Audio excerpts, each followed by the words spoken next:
மாங்கல்ய பலம் என்பது எனக்கு என்றென்றும் நீடித்திருக்க வேண்டும் என்கின்ற அந்த காரணத்தை முன்வைத்துத்தான் பெண்கள் காரடையான் நோன்பினை மேற்கொள்கிறார்கள். விதிவசத்தால் சத்தியவான் என்ன பண்றான்? சத்தியவான் சீக்கிரமாகவே இறந்து போகக்கூடிய சூழல்ங்கிறது வந்துருது. அவருடைய ஆயுட்காலம் என்பது முடிவடைந்து விடுகிறது.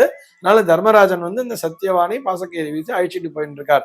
அதை தன்னுடைய அந்த பதிவிரதா தர்மத்தின் மூலமாக சாவித்திரியானவள் தடுத்து நிறுத்துகிறாள். யமன் சத்தியவானை தவிர நீ என்ன வேண்டுமோ கேள், உனக்கு என்ன வர வேண்டுமானாலும் நான் கொடுத்துடுறேன்னு சொல்லும் பொழுது, எனக்கு என்னுடைய கணவனின் மூலமாக எனக்கு 100 குழந்தைகள் பிறக்க வேண்டும் அப்படின்னு சொல்லும் பொழுது என்ன ஆறது? அப்ப 100 வருஷத்துக்கு ஒரு குழந்தைன்னா 100 வருஷம் உயிர் வாழ்ந்தாதானே இவனுக்கு குழந்தைங்கிறது இருக்கும். அவ்வளோ பதிவிரத்தை அல்லவா?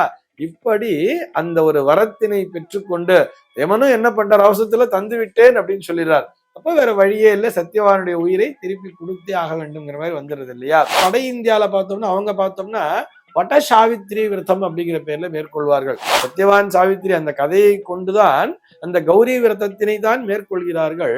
இதையே அங்க பார்த்தோம்னா வட சாவித்திரி விரதம் என்ற பெயரிலே அவர்கள் மேற்கொள்வார்கள். அதற்கான விதிமுறைகள், அதற்கான நாட்கள் என்பது வேறு. காரடையான் நோன்பின் சிறப்புகள் என்ன அப்படிங்கிற ஒரு கேள்விக்கான விடையைத்தான் பார்க்க போகிறோம். காரடையான் நோன்பு என்பது வருடந்தோறும் பெண்களால், குறிப்பாக பெண்களால் எடுக்கப்படக்கூடிய, பெண்கள் நோன்கின்ற ஒரு நோன்பாக பார்க்கப்படுகிறது. பெண்கள் எதற்காக நோன்பு இருப்பார்கள்?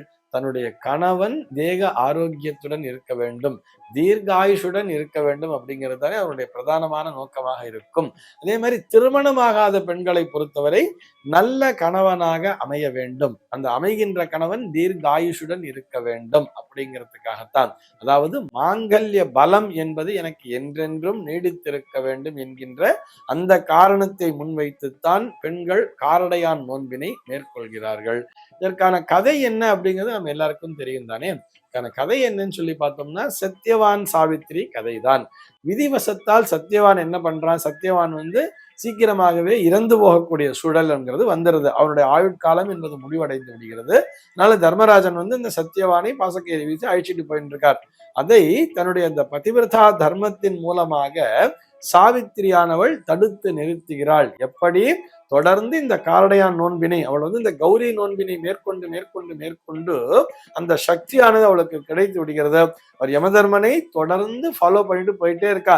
யமதர்மன்ட்ட போய் வாதாடுகிறாள். எப்படியோ தன்னுடைய அந்த அறிவு திறனின் மூலமாக யமன் சத்தியவானை தவிர நீ என்ன வேணுமோ கேள், உனக்கு என்ன வர வேண்டுமானாலும் நான் கொடுத்துடுறேன்னு சொல்லும் பொழுது அவ என்ன சொல்றா, எப்படி கேட்கிறா? தன்னுடைய அறிவு திறனை பயன்படுத்தி எப்படி ஒரு வரத்தினை கேட்கிறாள் அப்படின்னு சொன்னா, எனக்கு என்னுடைய கணவனின் மூலமாக எனக்கு 100 குழந்தைகள் பிறக்க வேண்டும் அப்படின்னு சொல்லும் பொழுது என்ன ஆறது? அப்ப 100 வருஷத்துக்கு ஒரு குழந்தைன்னா 100 வருஷம் உயிர் வாழ்ந்தாதானே இவனுக்கு குழந்தைங்கிறது இருக்கும். அவ்வளோ பதிவிரத்தை அல்லவா?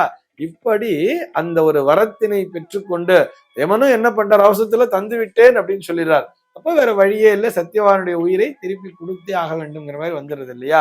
இப்படி பெண்கள் தங்களுடைய அறிவு திறனின் மூலமாக தங்களுடைய குடும்பத்தை ரட்சிக்க வேண்டும், தன்னுடைய கணவனை பாதுகாக்க வேண்டும் அப்படிங்கிற ஒரு வரத்தினை பெறுவதற்காகத்தான் இந்த காரடையான் நோன்பினை மேற்கொள்கிறார்கள் சொல்லியிருக்கா. இவ்வளவு விசேஷமான ஒரு விஷயம் இல்லையா? இந்த காரடையான் நோன்பு பார்த்தோம்னா அந்த மாசி மாதத்தினுடைய நிறைவு பகுதி, மாசி மாதம் முடிவடைந்து அந்த பங்குனி மாதம் என்பது பிறக்கிறது அல்லவா? அந்த பங்குனி மாதம் பிறக்கக்கூடிய அந்த இடைப்பட்ட நேரத்திலே தான் அந்த நோன்பினை மேற்கொள்ள வேண்டும் சொல்லியிருப்பார். அதற்கான விதிமுறைகள் என்பது இது குறிப்பாக தமிழகத்தினுடைய ஒரு தனிப்பட்ட, ஒரு தனி சிறப்பு வாய்ந்த நோன்பாகவே பார்க்கப்படுகிறது. இதனை பார்த்தோம்னா வட இந்தியால பார்த்தோம்னா வட சாவித்திரி விரதம் அப்படிங்கிற பேர்ல மேற்கொள்வார்கள். சாவித்திரி விரதம் தான் அதற்கு பெயரும். இதுவும் அந்த சாவித்திரி தான், சத்தியவான் சாவித்திரி அந்த கதையை கொண்டுதான் அந்த கௌரி விரதத்தினை தான் மேற்கொள்கிறார்கள். இதையே அங்க பார்த்தோம்னா வட சாவித்திரி விரதம் என்ற பெயரிலே அவர்கள் மேற்கொள்வார்கள். அதற்கான விதிமுறைகள், அதற்கான நாட்கள் என்பது வேறு.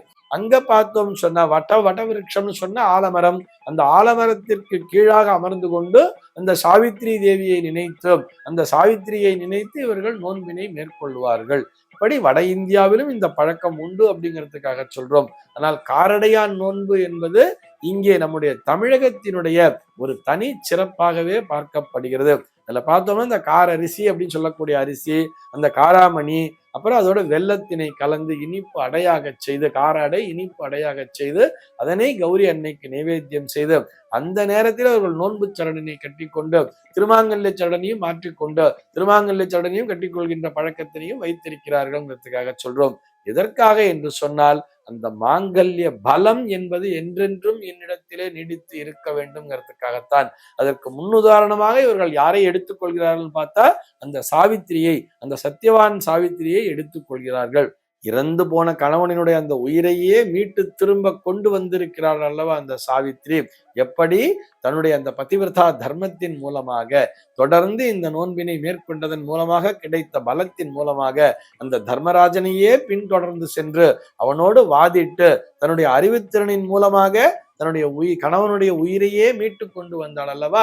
அத்தனை பலம் என்பது எங்களுக்கும் கிடைக்க வேண்டும். அதாவது திருமணமாகாத பெண்களுக்கு நல்ல ஆயுள் பலத்துடன் கூடிய நல்ல தேக ஆரோக்கியத்துடன் கூடிய ஒரு அறிவார்ந்த கணவன் வந்து சேர வேண்டும் என்று திருமணமாகாத பெண்களும், திருமணம் ஆன பெண்கள் என்னுடைய அறிவு திறனின் மூலமாக என்னுடைய தர்மத்தின் மூலமாக என்னுடைய கணவன் என்றென்றும் தீர்காயுஷுடன் வாழ வேண்டும் என்கின்ற அந்த உன்னத நோக்கத்தினை முன்வைத்து எடுப்பதுதான் இந்த காரடையான் நோன்பு என்பது.